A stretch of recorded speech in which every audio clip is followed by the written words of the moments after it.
Oh, the other way.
Good morning.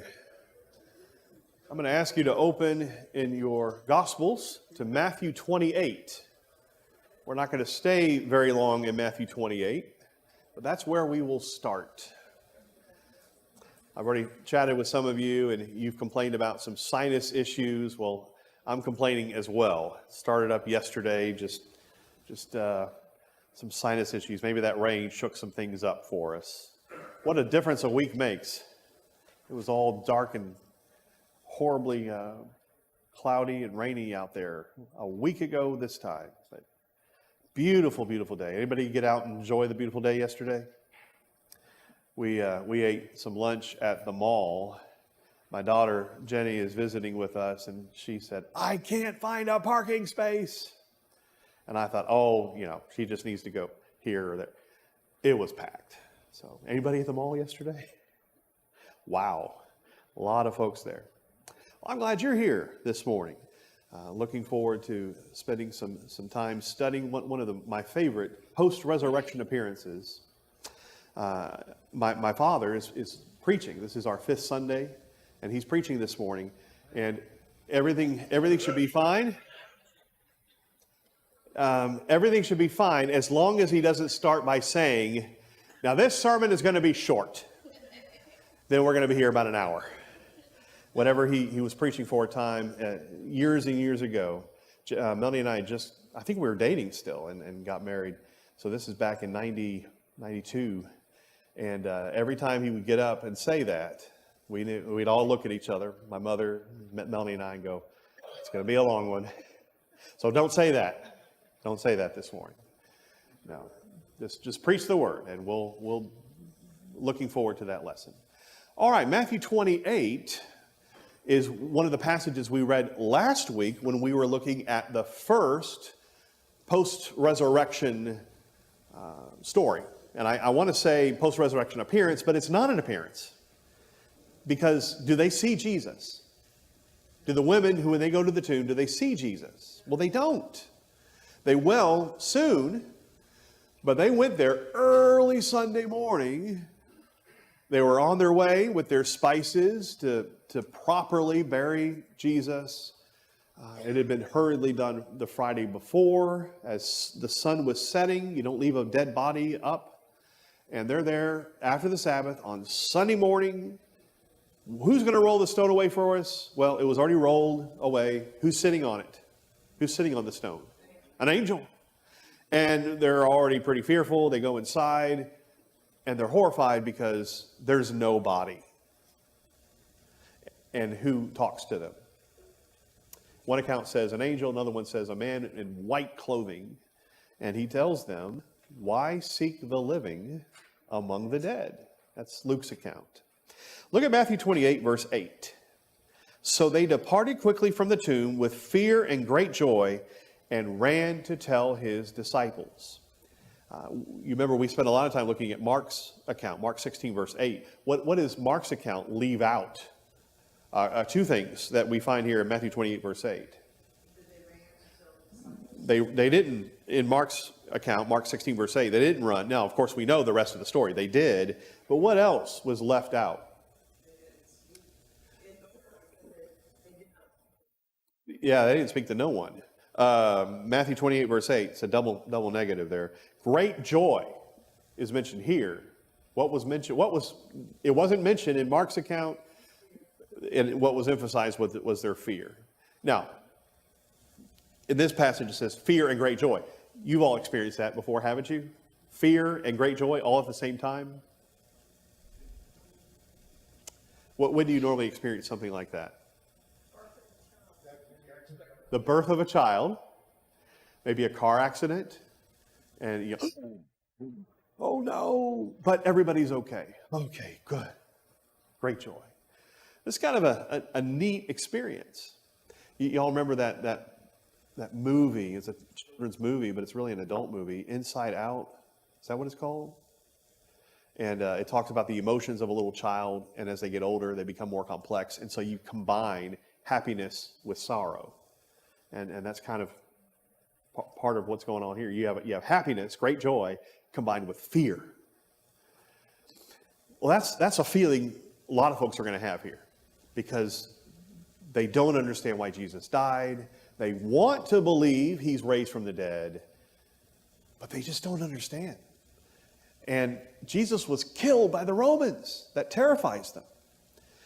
Between verses 8 and 9, there are two more post-resurrection stories.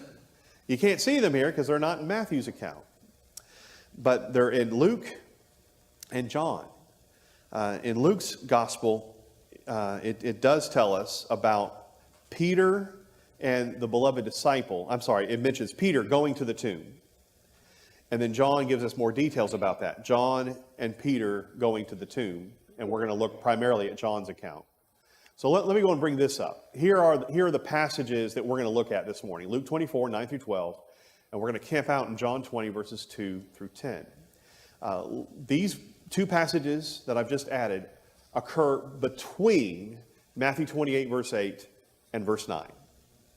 If you have a copy of Amazed by Jesus, the second volume, it'll detail that for you. It'll show you, so you don't have to remember this. We'll talk about this next week as well. But what you have are four Gospels where there's not correspondence with each other. Hey, what are you going to talk about? How are you going to put this? And it's vivid. These are eyewitness accounts, and it's a little messy. Is it contradictory? I don't believe it is, but it does get a little bit uncertain at times. You know, what exactly happened and when? And what you have here is the women excited, going and telling the disciples, and yet Mark's account says, hold on. They didn't go immediately. They were kind of shaken, pretty shaken about this. Yes, sir. One thing in all of that, it's almost like things that happen in families and all. That's right. Things got a little complicated.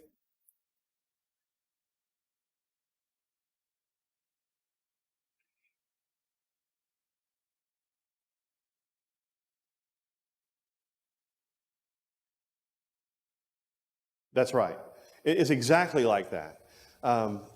I believe that this is actually an evidence for the inspiration of the Bible, that these guys are not corresponding with each other. It is complicated. Who's appearing here? Who's coming here? Who said what? And yet it all blends together. And it's just very vivid. These are people, they're not making this up. They're reporting what happened. And it's just exciting to read about. So in Luke 24, you see in verses 1 through 8, the women coming to the tomb, the body's not there, and then the angel telling them in verse 5, why do you seek the living among the dead? He is not here. Go into Galilee and remind everybody, you remember this, right? That the Son of Man must be delivered into the hands of sinful men and be crucified, and on the third day rise. Look at verse 8. They remembered his words. And then we're picking up with verse 9 for today. And returning from the tomb, they all told these things to the 11 and to all the rest. Now it was Mary Magdalene and Joanna and Mary, the mother of James, and the other women with them who told them these things to the apostles. But these words seemed to them an idle tale, and they did not believe them. But Peter rose and ran to the tomb. Stooping and looking in, he saw the linen cloths by themselves, and he went home marveling at what had happened. Now, the account we're going to look at, mainly this morning, John 20, it mentions Peter going to the tomb and the beloved disciple. And we say that's John the apostle. It's not mentioned in Luke's account that John went with him, but they both go. Something else to make note of, it mentions Mary Magdalene in verse 10. She apparently, when the women all went to the tomb, I lost my microphone. When they all went to the tomb, Mary Magdalene stayed behind, because next week in John 20, verses 11 through 18, we're going to be looking at Mary Magdalene going to the tomb, and she is the first person to see the resurrected Lord. She actually gets to see Jesus. So these first two incidents we're talking about, the women at the tomb, and then the 11 apostles, Peter going to the tomb and reporting back, there's no body. There's no Jesus. So that, I think that's something good for us to keep in mind.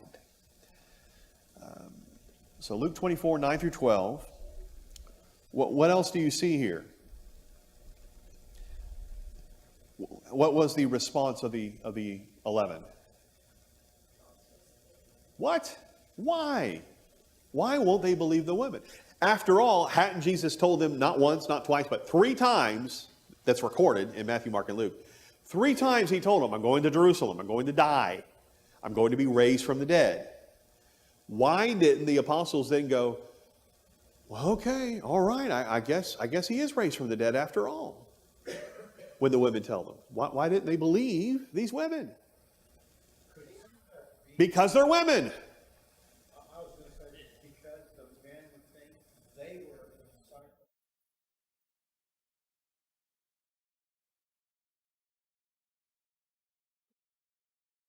Right. Of course, nobody's been seen yet anyway. Now, in our 21st century world, are we going to take the word of a woman over a man? Josh? Depends. Okay.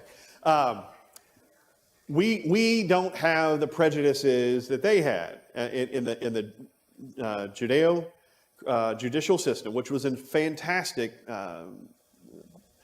system of laws, and we base our judicial system on what God provides in the Old Testament.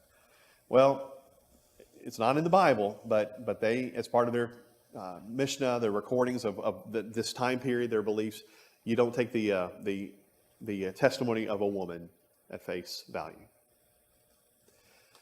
Why is it then that God, in his providence, allowed these women to be the first people to discover the empty tomb? Because the apostles don't even believe it. Why should we believe it? Man, you just got to believe them. They're all emotional and caught up. Maybe they went to the wrong tomb. We talked about that last week. How can you believe that the women went first? Because the women need to understand that these women are just as important.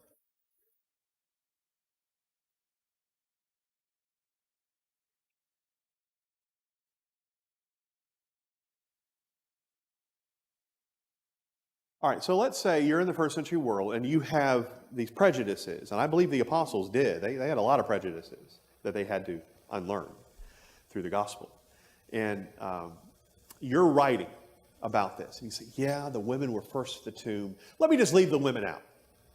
That would make sense, wouldn't it? To just leave the women out so that people in your generation would say, oh, well, the apostles were the first ones, so therefore it must be true.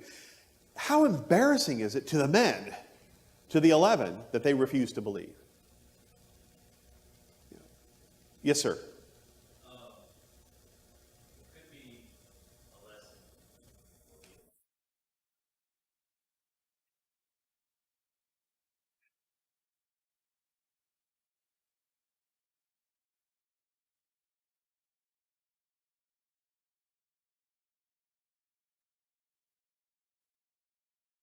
Yeah.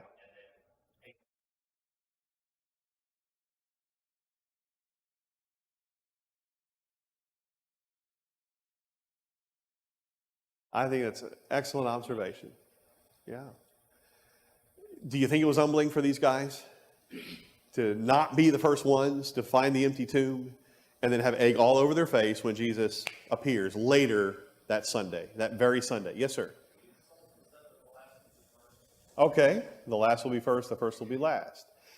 The Bible, especially Luke's gospel, places women on a pedestal in a culture that treated them as second-class citizens. So I think that's an important lesson for us to remind ourselves of.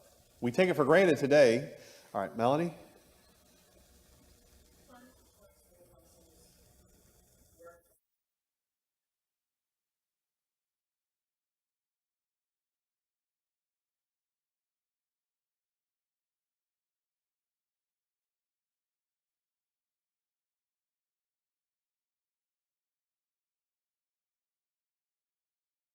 Yeah, but they believed he was dead. But they still, So the women believed he was dead because he was. They saw him. They saw him buried. They go to the tomb. There's no body. Did they go, well, I mean, obviously somebody stole the body, and that means Jesus isn't raised from the dead. Now, when they go back and report, they're excited. And the apostles blow them off. Now, why does it keep saying 11? Why are we reading about the 11? I thought there were 12 apostles. Okay, all right. Judas is out of the picture. Now he's the 11. In a couple of weeks, we're going to talk about the 10. The 10 being together on this very Sunday morning when Jesus appears to them, and there was one more apostle, number 11, who wasn't with him. And which apostle was that? Thomas. So where was Thomas? Couldn't make it. And we'll talk about that in a couple of weeks. Why did only Peter run back to the tomb? Or, excuse me, Peter and the beloved disciple that we're going to read about in John 20. Why did only 2 of the 11 go back? What does that tell you about these guys? That was what I was going to say. These guys, they were expecting.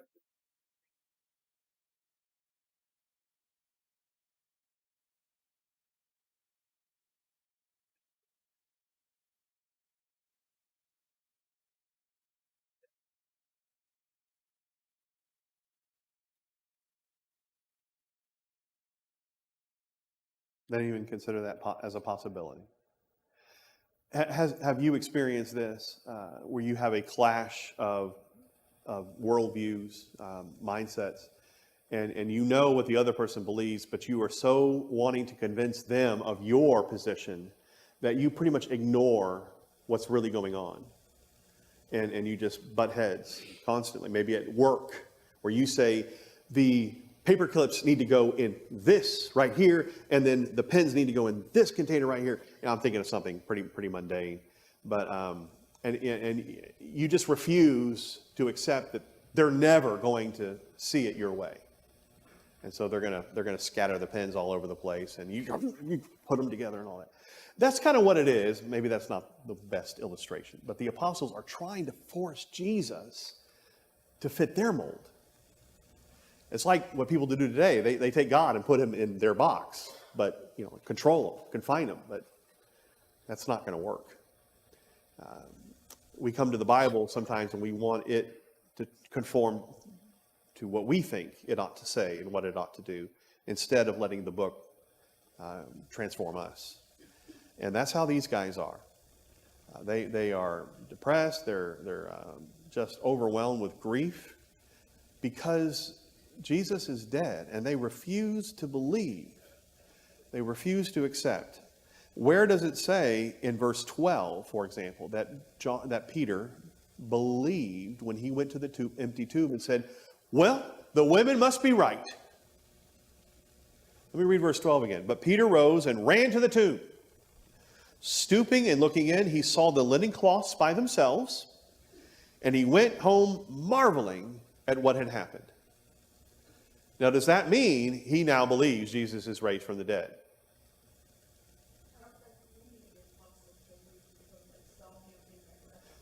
All right. With one exception. And that's what we're going to look at now. So, I did want to mention this first. Later in Luke, we'll look at this in 3 weeks, the road to Emmaus. Some of those who were with us went to the tomb. This is the 2 on the road to Emmaus who are reporting to the apostles.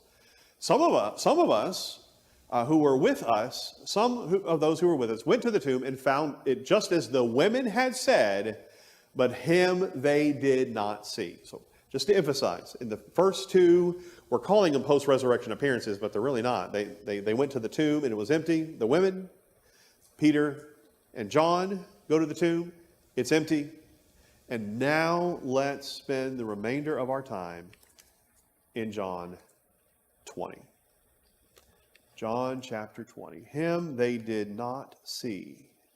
Well, we're not going to see Jesus today. Where is he? That's another interesting question. Where is Jesus? Let's read. We looked at verse 1 last week, and so it's part of the women's appearance, but let's read verses 1 through 10. And keep in mind what we just read in Luke 24, 9 through 12. Now on the first day of the week, Mary Magdalene came to the tomb early, while it was still dark, and saw that the stone had been taken away from the tomb. Now, John doesn't mention all the other women because he's going to focus on Mary Magdalene starting in verse 11. Here's verse 2. She ran and went to Simon Peter and the other disciple, the one whom Jesus loved, we'll call him John, and said to them, "They have taken the Lord out of the tomb, and we do not know where they have laid him." So Peter went out with John, the other disciple, and they were going toward the tomb. Both of them were running together. But the other disciple, John, outran Peter and reached the tomb first. Maybe that's why John wasn't mentioned, because Peter probably told him, "Don't put that in there." No, just kidding. Peter got outrun. We'll talk about that. Stooping to look in, he saw the linen cloths lying there, but he did not go in. So that's John. He gets to the tomb first. He looks in. He sees the linen cloths lying there. Verse 6. Then Simon Peter came following him and went into the tomb. And look at verse 6. It has the same exact sentence as verse 5. He saw the linen cloths lying there, and the face cloth, which had been on Jesus' head, not lying with the linen cloths, but folded up in a place by itself. Okay. Do you see on the screen, I've given us verse 5 and verse 6. John stands there at the mouth of the tomb, this hewn rock tomb. He saw the linen cloths lying there. Peter goes on in, and he sees a little more. In addition to the linen cloths, verse 6 says, or verse 7 says, the face cloth. We're going to talk about the face cloth. What does it say? They saw the linen cloths. John saw it. Peter saw it. Let's keep going. Verse 8. Then the other disciple who had reached the tomb first, then John, also went in. He saw and believed. For as yet they did not understand the scripture that he must rise from the dead. Then the disciples went back to their homes. Which of the two disciples, Peter or John, which of them believed? John. Does this mean that Peter also believed and he's just not mentioned as having believed? Or do we couple this with Luke 24 verse 12 and understand Peter looked and had a very different reaction than John? Why? And what does it mean that John believed? What is the key concept in the Gospel of John? It occurs over 100 times as a verb and as a noun. Belief. John has been dubbed the Gospel of Belief. So this is not just some, oh yeah, he believed, let's go on to Mary Magdalene. No, this is significant. It is time for us to pause and to think about what it means to see the grave clothes and walk away from that marveling. And somebody else come in, see the grave clothes and go, I believe. Why is there a different response here, Peter and John? All right, different men, different personalities. What does it mean that John believed and that Peter didn't? Some of what Jesus had been telling them all along sank in. Okay. Tell me about the beloved disciple in the Gospel of John. He did something that no other disciple did. When Jesus was hanging on the cross, still alive, the beloved disciple was there with his mother. And Jesus said to John, behold your mother. And then to his mother, he said, behold your son. And what do we take from that? That John is going to be responsible for his mother. Why? I mean, Jesus had other brothers, and he had brothers and sisters. but they weren't believers at the time. So that's what we speculate. That's what we're assuming. So John has seen Jesus dead, and now he sees the empty tomb. And it makes us go, what is going on here? What do you think the Gospel of John is trying to emphasize? Different reaction to the same evidence.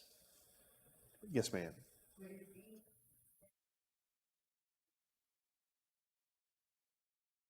Okay. Yes, I think John, like the other apostles, probably went, huh? What? Not going to believe this. But then when John goes, and you've seen this, haven't you? You've seen this in life, I'm sure in law enforcement. You've had people see the same evidence, and they come away with different responses. One believes, well, what does he believe? And I think what's implied here is he believes Jesus possibly or indeed has been raised from the dead.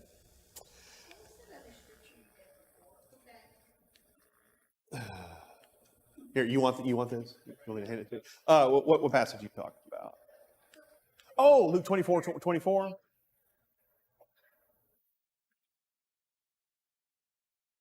Yeah, and that's just a little detail relating to this that we're going to see later at the end of the encounter with Jesus, the two on the road to Emmaus. So Jesus has, all I was trying to do was emphasize Jesus' body has not been seen as of yet. All we see is the empty tomb. Let me get back to where I was. All right, John 20, verse 7 says, they saw the face cloth which had been on Jesus' head, not lying with the linen cloths, but folded up in a place by itself. This is the custom of the day. And if you go back to John 11, when Lazarus died, he comes out of the tomb, and what's he got on his face? He's got a face cloth. And that's what they did. They would have the face cloth on them. They would wrap them with spices to help with the smell. As the flesh decayed, they would go in months later, take the bones, put them in a bone box in an ossuary. And that's how they would bury them. Because, you only have so much room, and that was just their custom. Now, part of that custom is the face cloth. Anybody have a different translation in John 20, verse 7? The face cloth. Handkerchief, which means you're using the New King James. Okay, New King James. Look at all the different translations of this little word, face cloth. ESV, face cloth. In New American Standard, has it hyphenated, big deal. Napkin, handkerchief. I got a handkerchief right here. There's a handkerchief. That was around Jesus' face.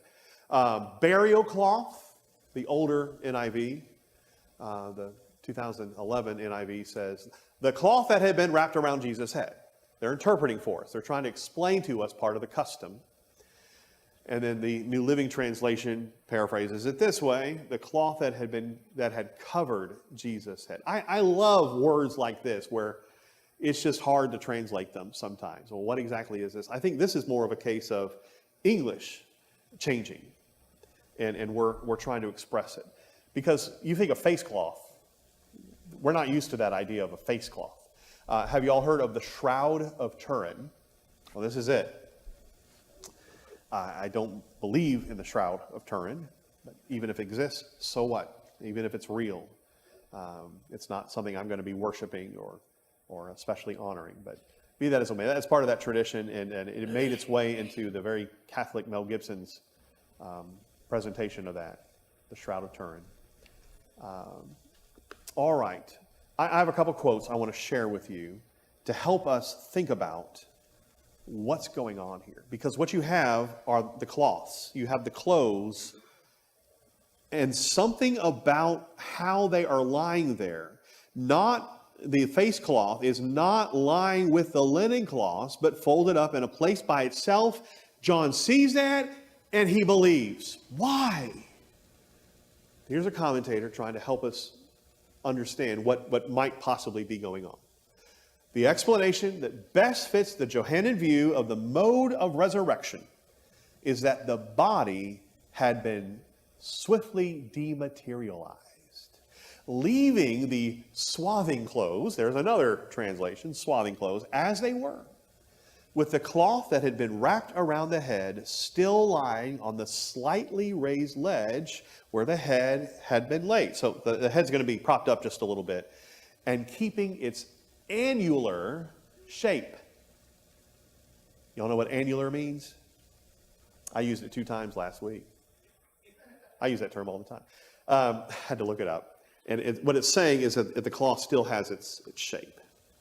Now, in the case of Lazarus, what did Jesus command them to do when he came out?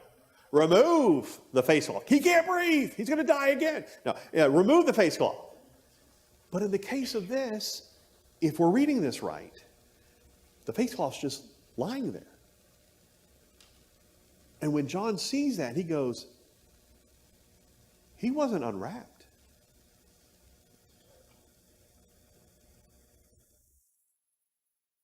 What do you think of that? Nuts. Crazy. I bet somebody here is going, oh, I got to think about that. Here's another very, very good New Testament introduction by David Allen Black. The burial cloth which had covered Jesus' head was rolled up and left in a corner as if the original user no longer needed it. Some have suggested, so I'm not saying this is absolute, but some have suggested that the cloth covering Jesus' body retained the shape of his body. We can more safely contrast the appearance here with that of Lazarus' resurrection, where they had to unroll him. So he's not saying this is it, this is what's going on, but what is it about the grave cloths that made John believe when Peter saw the same evidence and came away going, I'm marveling at that. Okay. The quote continues. Lazarus came from the tomb with his grave cloths clinging to his body, but Jesus apparently passed through all the grave coverings and left them behind. John believed in the resurrection on the basis of the empty tomb, but both disciples left the tomb disappointed, is what he says about John 20, verse 10. The disciples went back to their homes. The only big difference between them is one saw the evidence and believed, and the others didn't. I want to show you something else. We're going to look at this in a couple of weeks, but in John 20, verse 19, the apostles are hiding in an upper room, and the doors are locked. Why are the doors locked? Because they're scared. I mean, the Romans killed Jesus. They're his disciples. Who's to say they're not going to come beating down the door and taking them and doing something dastardly to them? They don't. And on the evening of that day, the first day of the week, so we're still on Resurrection Sunday, it's later in the day, the doors being locked, John tells us, where the disciples were for fear of the Jews, Jesus came and stood among them and said to them, hey guys, how you doing? Peace be with you. How did Jesus get inside that room if the doors were locked? Can Jesus pass through walls? If he can, and maybe he just, Scotty, beam me up. And he got beamed over from one side of the wall to the other. John doesn't tell us. Is this a miracle? Most definitely. And 8 days later, and that's when Thomas is present with the other apostles. His disciples were inside again. Thomas was with them, although the doors were locked. Same room. Jesus came and did the same thing. Comes in. Is there something different about the resurrected body of Jesus? What is different about Jesus?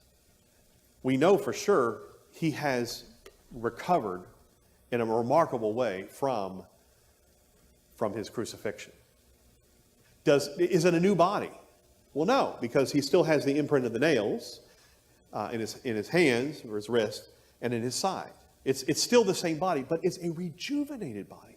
And he has, maybe he always did, but he's exemplifying some new superpower. Wow. And that's why we are slowing down here at the end of our year-long study of the life of Jesus. And we're looking at these amazing details in these post-resurrection appearances. What do you think about what John's trying to tell us here?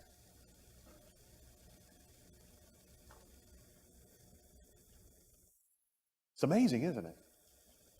Gives you goosebumps. That it's so amazing that during the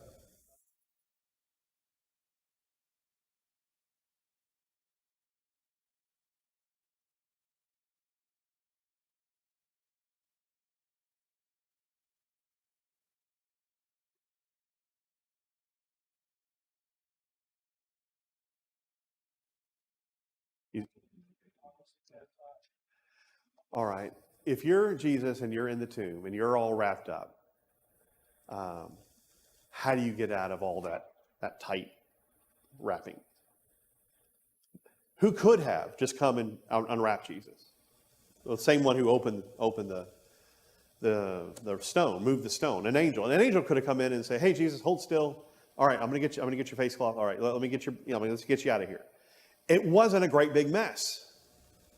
It was just lying there in place. And I think that's what John is trying to convey to us. Let me show you, remind you of this verse and another one we know well, but we haven't seen yet.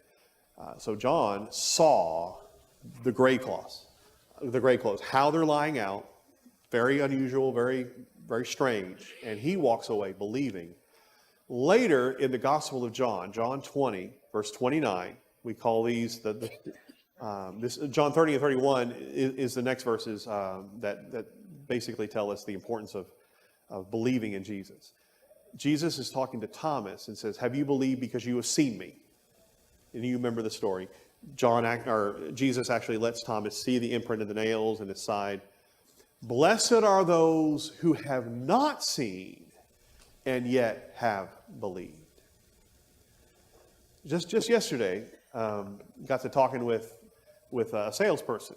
We helped Jenny get a car yesterday, and she wanted to tell us, "Oh, you're a preacher. Well, let me tell you about my testimony."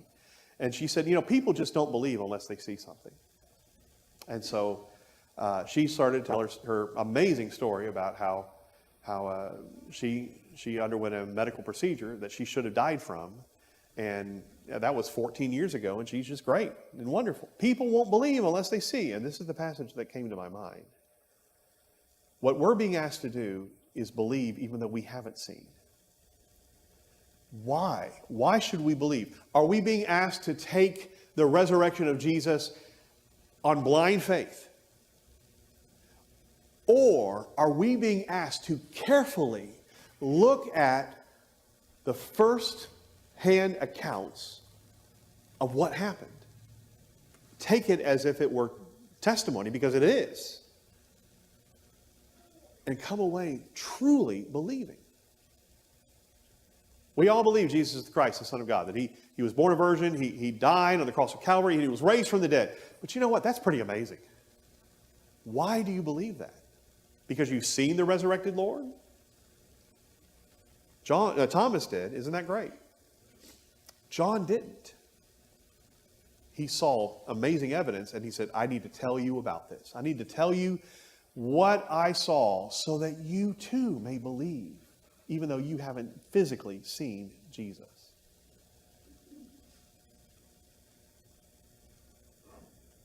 Does this lesson, if these are some things you're not familiar with or haven't thought about in a while, does this lesson strengthen your faith? I hope so, because that's what John wants for us. He wants us to believe. So somebody quote for me, John 20, 30 and 31. So John 20, 29 says, "Blessed are those who have not seen and yet believed." There are many other signs that Jesus performed in the presence of his disciples that are not written in this book, in this Gospel of John. But these have been written. This is the very next couple of verses. These have been written that you might believe that Jesus is the Christ, and that by believing you may have life eternal. John gives us details that Matthew, Mark, and Luke don't to help us truly believe. I was there. I didn't believe when I went in that tomb. Then I see the cloths lying there. Peter still walked away from it, not believing. But I saw how they were laid out. John 20 again. Verse 8. He reached the tomb, also went in, and he saw how the clothes were laid out. He saw and believed. Even though they still were struggling with accepting that Jesus was going to rise from the dead. Yes, ma'am.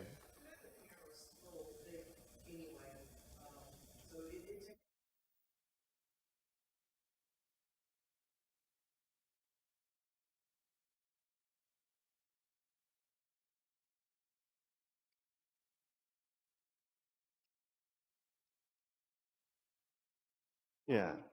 And yet he still is struggling with believing he rose from the dead.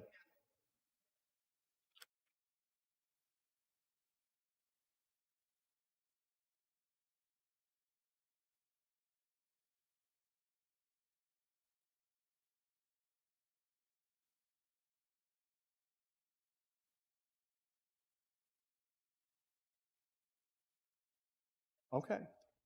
And what else is going on here? What's part of the dynamic with Peter? Wanting to believe and yet struggling to believe that he's raised from the dead. He had denied Jesus. That's the last time they had conversed. And he's got that in the back of his mind. I'm gonna close. I don't have one on the screen, but I'm gonna look at a couple of verses in Acts 2.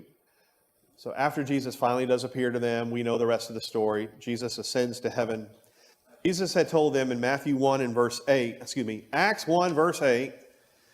you will be my witnesses. You will be my witnesses in Jerusalem and in Judea, Samaria, and then keep going to the uttermost ends of the earth. The key concept in the Gospel of John is belief. The key concept in Acts is witness, testimony. Same words, same kind of concept. The difference between our testimony today and what the Bible talks about as testimony is these were eyewitnesses. They actually saw it. That's another lesson in and of itself. So in Acts chapter 2, when Peter is preaching and he starts talking about Jesus, he emphasizes how they are witnesses to these events. Verse 24 of Acts 2, God raised him up. How does he know that he raised him up? Because they saw it, because they were witnesses. Verse 32, this Jesus, God raised up, of that we are all witnesses. Peter knew Jesus was dead. Peter saw the grave clothes, marveled, saying, I'm hung up on it. I don't understand how this is possible. And finally, when he sees the resurrected Lord, it all clicks for him. We can't experience that. How are we going to convince our friends that Jesus is the resurrected Lord? Looking at these details can help us. Yes, sir. I do want to say,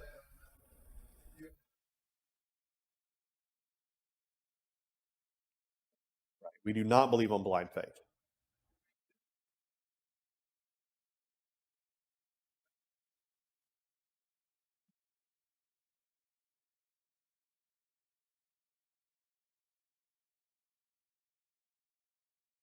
But why?